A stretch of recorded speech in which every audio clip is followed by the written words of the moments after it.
এই যে সেলফ এনুমারেশনটা হচ্ছে, এইটাকে কিন্তু অনেকে ভাবছে যে অনলাইনে দরখাস্ত করলে হয়তো অফলাইনে আর কিছু হবে না। না, ধারণাটা ভুল। আগামী দিনে প্ল্যানিং হবে এবং দেশের ডেভেলপমেন্ট হবে। সেই জন্য আমরা আপনাদের মাধ্যমে এটা সাধারণ নাগরিকদের অনুরোধ করব, যারা সেন্সাস কর্মী হিসেবে আপনাদের বাড়িতে যাবেন তাদেরকে পূর্ণ সহযোগিতা করুন। কোনো ভুল তথ্য দিয়ে দেয়, সেটা কি সংশোধন করার কোনো উপায় আছে? আর যেহেতু এবার ডিজিটাল সেন্সাস হচ্ছে ভারতবর্ষে, এই প্রথম ভিজিট করাটা হচ্ছে মাস্ট।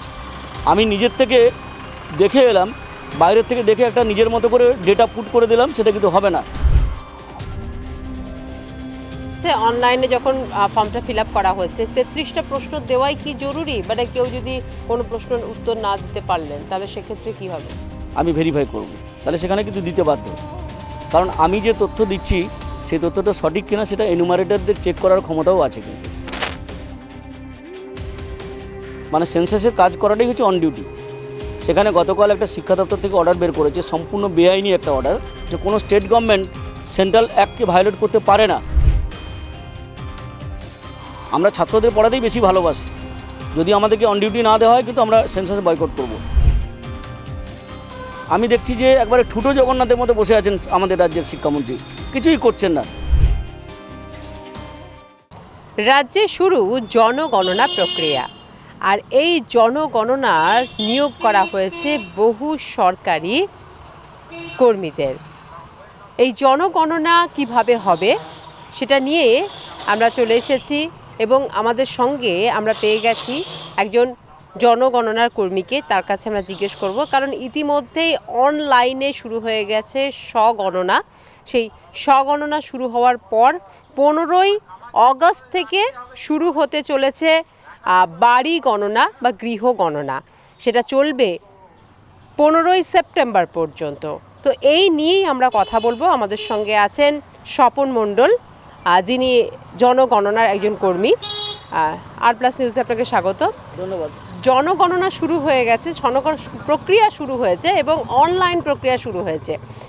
কটা পর্যায়ে হবে এবং কবে থেকে বাড়ি বাড়ি গিয়ে আপনারা গণনা করবেন? প্রথমে যে গৃহ গণনা সেটা হবে, তারপরে জনগণনা হবে। দেখুন, আমাদের যে সেন্সাস যেটা 2027 ডিজিটাল সেন্সাস, এটাই কিছু প্রথম ভারতবর্ষে হচ্ছে। এটা দুটো ফেজে হবে। একটা ফেজ হচ্ছে 16ই আগস্ট থেকে 15ই সেপ্টেম্বর, যেটাকে আমরা বলছি HBL, হাউস বিল্ডিং লিস্টিং, বা হচ্ছে বাড়ি গণনা যেটাকে বলা হচ্ছে, সে বাড়ি গণনাটা হবে। তার আগে আপনারা সবাই জানেন যে 1 আগস্ট ইতিমধ্যে সেলফ এনুমারেশন শুরু হয়ে গেছে। রাত 12টার পর থেকে, মানে 31শে জুলাই রাত 12টার পর থেকেই যে ওই যে ac.census.in.gov.in বলে যে পোর্টালটা আছে, সেই পোর্টালে কিন্তু মানুষ বা সাধারণ নাগরিক যারা আছেন তারা তাদের তথ্য আপলোড করতে পারছেন অনলাইনে। একটা রেজিস্ট্রেশন করলে সেখানে একটা ওটিপি আসবে, ওটিপিটাকে দিলে আপনার রেজিস্ট্রেশনটা কমপ্লিট হবে। তারপর একটার পর একটা কোশ্চেন আসবে, সেই কোশ্চেনের উত্তরগুলো দিলে সেলফ এনুমারেশন হয়ে গেল। যে কোনো নাগরিক, সে সেন্সাস কর্মী হতে পারেন, সাধারণ কর্মী হতে পারেন, দোকানদার হতে পারেন, বা যে কোনো সাধারণ নাগরিক করতে পারবেন। সেটা অলরেডি স্টার্ট হয়ে গেছে। এই যে সেলফ এনুমারেশনটা হচ্ছে, এইটাকে কিন্তু অনেকে ভাবছে যে অনলাইনে দরখাস্ত করলে হয়তো অফলাইনে আর কিছু হবে না। না, ধারণাটা ভুল। যারা যারা সেলফ এনুমারেশন করছেন তারা যে তথ্যগুলো দিয়েছে সেই তথ্যগুলো কিন্তু ভেরিফিকেশন করতে যাবেন হচ্ছে এনুমারেটর। আমরা যে কাজ যারা করছেন তাদের 3টে টায়ারে কাজ করছে। একজন থাকবেন এনুমারেটর, প্রায় 800 থেকে 1000 যারা নাগরিক পিছু একজন করে এনুমারেটর।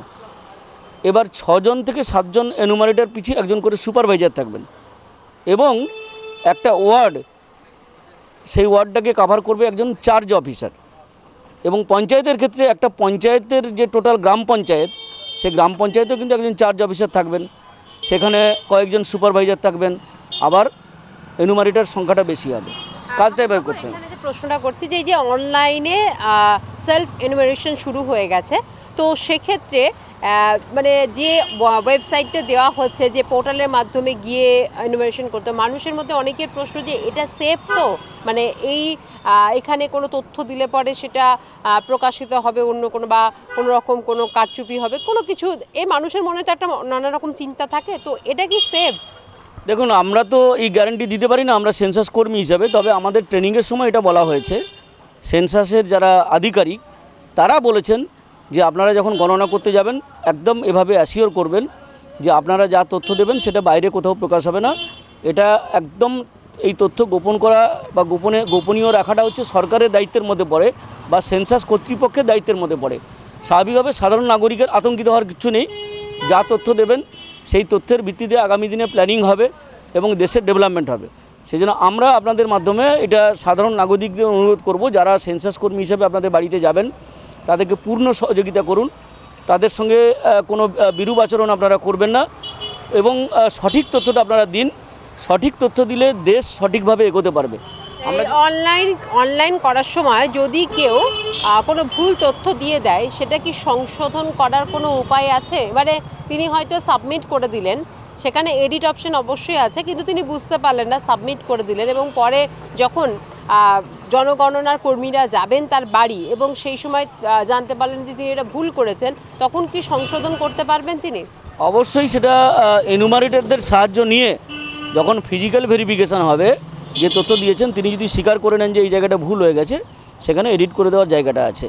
কিন্তু একটা জিনিস মনে রাখতে হবে, 3টে জায়গায় চেকিং হবে। একটা হচ্ছে এনুমারেটরের চেকিং করবেন, এনুমারেটরের চেকিং করার পরে কিন্তু সুপারভাইজারের কাছে আসবে। আপনার পুজো পৌঁছে যাক বিশ্বের দরবারে। প্রতি বছরের মতো এবারও আর+ নিউজ নিয়ে এলো শারদাঞ্জলির সেরা সম্মান 2026। অংশ নিতে সকাল 10টা থেকে সন্ধে 6টার মধ্যে সরাসরি যোগাযোগ করুন আমাদের অফিসে অথবা কল করুন 9836323248 এই নম্বরে। শারদাঞ্জলি শুধুমাত্র আর+ নিউজে। সুপারভাইজার যদি সন্তুষ্ট হয় তবে কি তিনি সেটাকে সিন বলে বা সিঙ্ক বলে সেটাকে ডান বলে পাঠিয়ে দেবে হচ্ছে চার্জ অফিসারের কাছে। যদি তিনি সন্তুষ্ট না হন, তিনি কিন্তু আবার এনুমারেটরের কাছে পাঠাবেন। আবার তখন এনুমারেটরকে আবার সেই ফিল্ডে যেতে হবে যে আপনি যে তথ্যটা দেখেছেন এটা ঠিকঠাক আছে কিনা আরেকবার দেখে দিন, আমার সন্দেহ হচ্ছে, তাই না? এই ব্যাপারগুলো আছে, মানে ভেরিফিকেশান, ক্রস ভেরিফিকেশান সবটাই আছে। আর যেহেতু এবার ডিজিটাল সেন্সাস হচ্ছে ভারতবর্ষে এই প্রথম, আপনারা ভাবতেই পাচ্ছেন যে 140 কোটি আমরা এমনিতেই জানি, তার থেকে আবার লোকসংখ্যা হয়তো বেড়ে যাবে। ফেব্রুয়ারি মাসের 1 তারিখ থেকে সেকেন্ড ফেজ, যেটা আমরা বলছিলাম 1 তারিখ থেকে 28 তারিখ পর্যন্ত সেকেন্ড ফেজটা হবে, সেটা কিন্তু মানুষের গণনা হবে, অরিজিনাল যে জনগণনা যেটা আর কি। এবং সেখানে আরও যে ডিটেলস তথ্য সেখানে উঠে আসবে। এবং মজার ব্যাপার হলো 28 তারিখ রাত 12টার পরে, এটা ভারতবাসীর কাছে একটা খুব গুরুত্বপূর্ণ ব্যাপার, ওইটা হচ্ছে 0 আওয়ার হিসেবে ঘোষণা করেছে ওরা। ঠিক 0 আওয়ারের পরেই ওয়েবসাইটের মাধ্যমে ভারতবর্ষের যে কোনো ধরনের তথ্য সাধারণ মানুষ জানতে পারবেন, যে এখানে কত জনসংখ্যা আছে, কতজনের পাকা বাড়ি আছে, কতজনের কাঁচা বাড়ি আছে, টয়লেট কীরম অবস্থা আছে, স্যানিটারি সিস্টেম কীরম আছে, সব কিন্তু মানুষ জানতে পারবেন। এবং তার ভিত্তিতে কিন্তু আগামী দিনে প্ল্যানিং কমিশন যেগুলো আছে, ডেভেলপমেন্টের যে প্ল্যানিং হবে, ওই সেন্সাসের রিপোর্টের ভিত্তিতে কিন্তু ডেভেলপমেন্টের প্ল্যানিংটা হবে। কবে থেকে বাড়ি বাড়ি গৃহ গণনা করতে যাচ্ছেন? 16 তারিখ থেকে যাওয়ার কথা আছে। আমাদের ইতিমধ্যে ট্রেনিং হয়ে গেছে 3 দিন, এবং যারা ট্রেনিংয়ে অ্যাটেন্ড করতে পারেনি তাদের আবার কালকের থেকে ট্রেনিং শুরু হয়েছে। 3, 4, 5 ট্রেনিং হচ্ছে। এই ট্রেনিংটা কমপ্লিট হয়ে যাচ্ছে তার আগে, এবং 16 তারিখ থেকে কিন্তু ফিল্ডে নামার কথা। কিন্তু ওরা ট্রেনিংয়ের আগেই বলেছিলেন যে 16 তারিখে যখন ফিল্ডে নামবেন তার 2-3 দিন আগে থেকে গিয়ে এলাকার ম্যাপটা তৈরি করতে হবে। সেই ম্যাপটা তৈরি করে কিভাবে এনুমারেশনের কাজ হবে, কিভাবে সুপারভিশনের কাজ হবে, সেই ম্যাপ তৈরি করে চার্জ অফিসারের কাছে তারা কিন্তু সাবমিট করতে বলেছে, এবং গুগল ম্যাপের সাহায্য নিয়ে করতে বলেছে। আচ্ছা, আপনারা তো বাড়ি বাড়ি যাবেন, কিন্তু কোনো বাড়ি গেলেন সেই বাড়িতে কোনো লোক নেই, তাহলে সেক্ষেত্রে কি দ্বিতীয়বার যাবেন? ওরা বলেছেন ট্রেনিংয়ের সময় যে 2বার নয়, প্রয়োজন হলে 3বার যেতে হবে। তবে যখন কাউকে পাওয়া যাবে না, তার প্রতিবেশীর কাছ থেকে কোনো ফোন নাম্বার বা কন্ট্যাক্ট নাম্বার এবং তারা কখন থাকবেন সুবিধা হবে আর কি, সেরকম একটা সময় নিয়ে তাদের কাছে যেতে হবে। কিন্তু ভিজিট করাটা হচ্ছে মাস্ট। আমি নিজের থেকে দেখে এলাম, বাইরের থেকে দেখে একটা নিজের মতো করে ডেটা পুট করে দিলাম, সেটা কিন্তু হবে না। ফিজিক্যাল ভেরিফিকেশান এবং সঠিক তথ্য দেওয়াটা হচ্ছে কিন্তু দায়িত্বের মধ্যে পড়ে। কোনো এনুমারেটর বা সুপারভাইজার এই ভুল তথ্য যেন না দেন, সেটাও কিন্তু আপনাদের চ্যানেলের মাধ্যমে আমরা সবার কাছে বললাম। যদি কেউ না যান কারো বাড়ি, আর সেই বাড়ির লোক যদি অভিযোগ করে যে উনি আমাদের বাড়ি আসেননি, তো সেক্ষেত্রে কি ধরনের কি কাজ হবে? সেক্ষেত্রে সেন্সাস কর্তৃপক্ষ যেটা বলেছেন যে যদি তথ্য গোপন করেন কেউ, বা মিথ্যা তথ্য বা ভুল তথ্য দেন, বা কোথাও না গিয়ে বলেন আমি গেছি, তাহলে তার বিরুদ্ধে কিন্তু শাস্তিমূলক ব্যবস্থা সেন্সাস আইনের মধ্যেই আছে। এটা সবাই জানেন যারা ট্রেনিং নিয়েছেন, আলাদা করে কিছু বলার দরকার নেই। সব জায়গাতেই সব কাজেই কিন্তু একটা ডিসিপ্লিনারি অ্যাকশন নেওয়ার ব্যবস্থা থাকে, এখানেও তাই আছে। স্বাভাবিকভাবে এই কাজটা কেউ করবেন বলে মনে হয় না।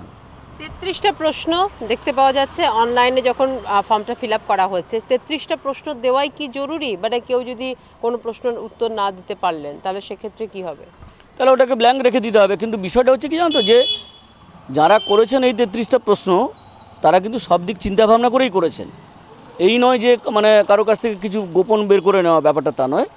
এগুলো প্রয়োজন, দেশের স্বার্থে প্রয়োজন। এবার সেই তথ্য যদি সেন্ট্রালের যে পোর্টাল, যেটাকে আমরা বলছি জনগণনার যে পোর্টাল, সেখান থেকে যদি লিকেজ হয়ে যায় বা অন্য কোথাও চলে যায়, অন্য কোথাও শেয়ারিং হয়ে যায়, তার দায়িত্ব তো সেন্ট্রালের হবে। সেই ব্যাপারে আমরা কিছু বলছি না। তবে প্রশ্নগুলো যেগুলো আছে সবগুলোই হচ্ছে নেসেসারি, জরুরি প্রশ্ন, এগুলো জানার প্রয়োজন আছে। ব্যক্তিগত তথ্য কিছু দিতে হবে না, শুধুমাত্র বাড়ির ঠিকানা, মানে যেমন আছে অনেকগুলো ব্যাপার আছে। ধরুন বাড়িতে কটা কিচেন আছে, বাড়িতে বাথরুম আছে কিনা। ওগুলো তো বাড়ি গণনার সময় দেওয়া হচ্ছে। কোনো কেউ যদি এসে বলে আমি সেন্সাস থেকে এসেছি, আধার কার্ড দিন, ভোটার কার্ড দিন, প্যান কার্ড দিন, আপনার ব্যাংকের ডিটেলস দিন, এগুলো যদি কেউ চায় তখন? যদি সন্দেহ হয় সেটা চাইবে, যে আপনার যে ডেটা দিয়েছেন আপনি বা আপনি যেটা দেখাচ্ছেন তাতে আমার মনে হচ্ছে সন্দেহ হচ্ছে, আপনাকে দেখাতে হবে, এটা আমি ভেরিফাই করব। তাহলে সেখানে কিন্তু দিতে বাধ্য, কারণ আমি যে তথ্য দিচ্ছি সেই তথ্যটা সঠিক কিনা সেটা এনুমারেটরদের চেক করার ক্ষমতাও আছে। কিন্তু 33টা প্রশ্নের মধ্যে কোথাও ওই সবগুলো উল্লেখ নেই, শুধু বাড়িগত সংক্রান্ত। সময় কথা বলছি না আমি, যখন জনগণনা করতে যাবে সেই সময় কিন্তু, তাই না? কারণ আমরা তো জানি যে আধার কার্ড আছে, অনেকে ফলস আধার কার্ড বানিয়েছে, ফেক ভোটার কার্ড বানিয়েছে, সেগুলো তো একটু চেক করে নিতে হয় না? যেটা এসআইআরের সময় হয়েছিল, এখানেও কিছুটা দরকার আছে, তো সেটা হবে। ওটা কিন্তু জনগণনার সময় কথাটা বলেছে, হাউস লিস্টিংয়ের সময় না। কি রে, তোর বেশ র্যাশ হয়েছে দেখছি। হ্যাঁ রে, কি করবো বলতো, র্যাশগুলো কিছুতেই কমছে না। অনেক কিছু ইউজ করলাম তবুও কমছে না। তুই এম্বার গৌরীদেবী হসপিটালসে দেখাতে পারিস, ওখানে ভালো এক্সপিরিয়েন্স ডার্মাটোলজিস্ট আছে। গৌরী দেবী হসপিটাল, রাজবাঁধ, দুর্গাপুর। যোগাযোগ 8001003333, 8001113333।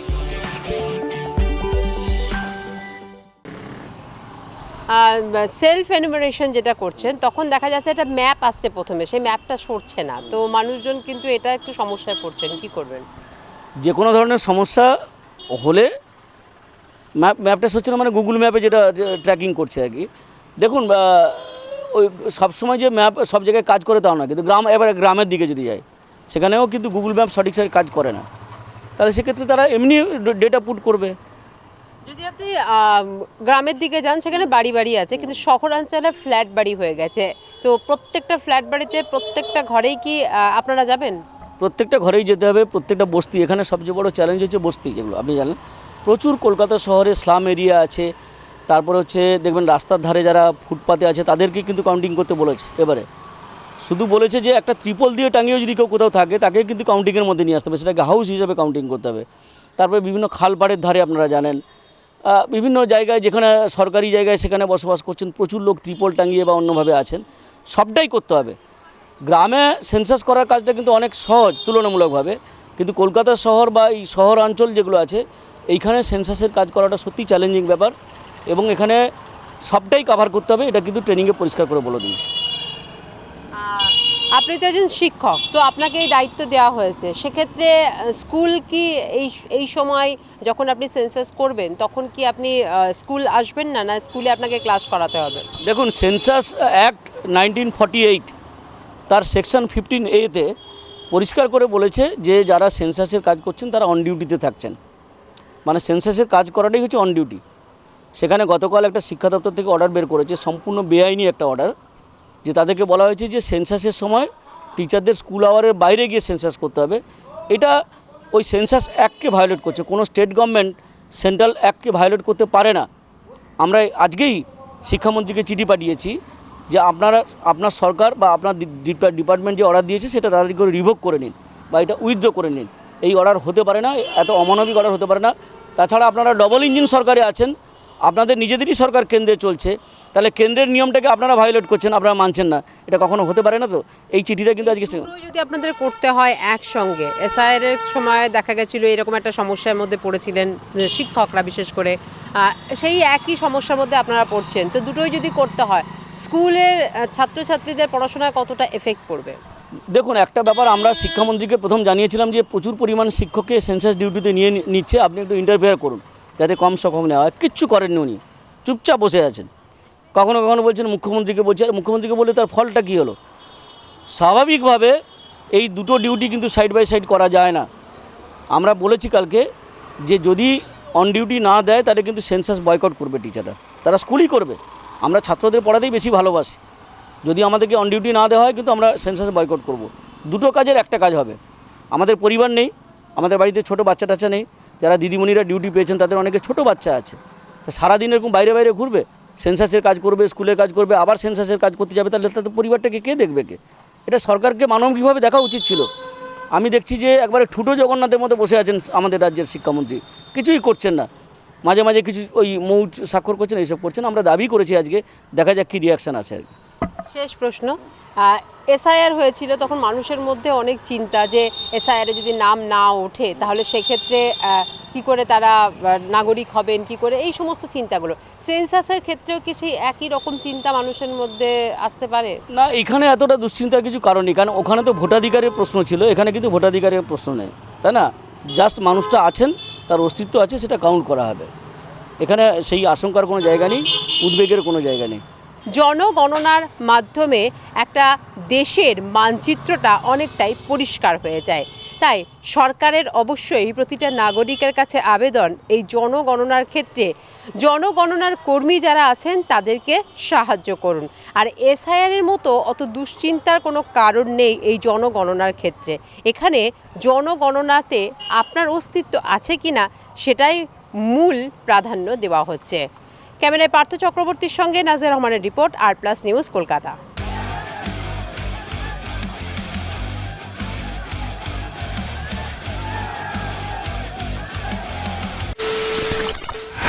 খবরের নামে প্রতিদিন সন্ধে আপনার ড্রয়িং রুমে কি শুধুই চিৎকার চেঁচামেচি হয়ে আসে?